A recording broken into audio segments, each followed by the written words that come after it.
Salut à tous, je vous propose un exercice qui va utiliser la fonction racine carrée.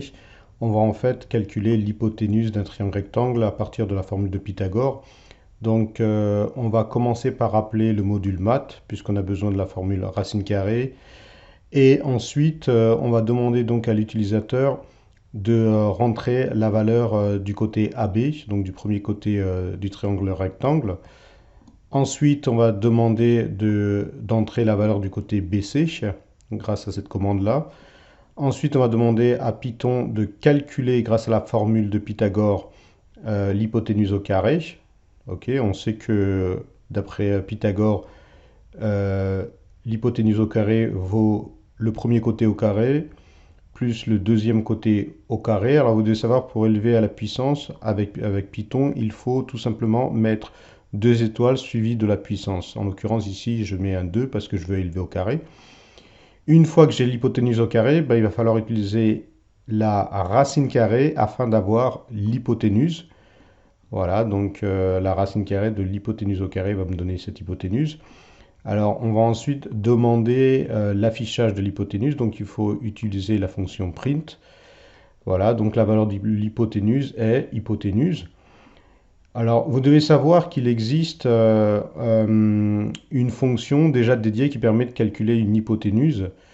Et on va utiliser cette fonction pour comparer notre résultat, utilisé avec la formule écrite ici précédemment, avec cette formule-là, voilà, prédéfinie dans Python. Donc, si je lance ma console, alors entrer la valeur du côté AB, je peux mettre 3. Entrer la valeur du côté BC, je peux mettre 4. Et donc, la valeur de mon hypoténuse est 5. Voilà. Et Python, avec sa formule dédiée hypote, me donne également 5. Donc, c'est parfait.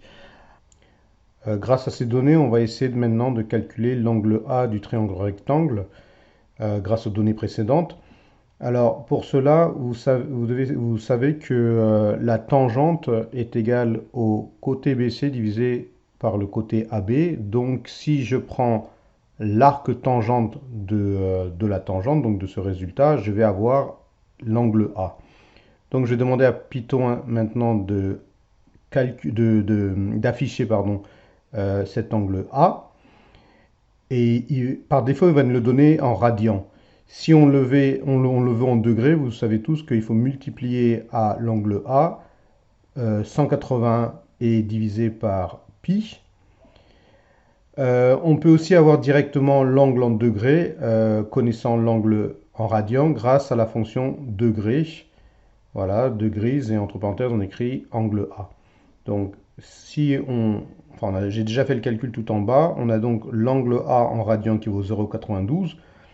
L'angle A en degrés, d'après la formule ici, ça me donne 53 degrés. Et si j'utilise la fonction de conversion de degrés, j'ai également 53 degrés. Allez, à bientôt.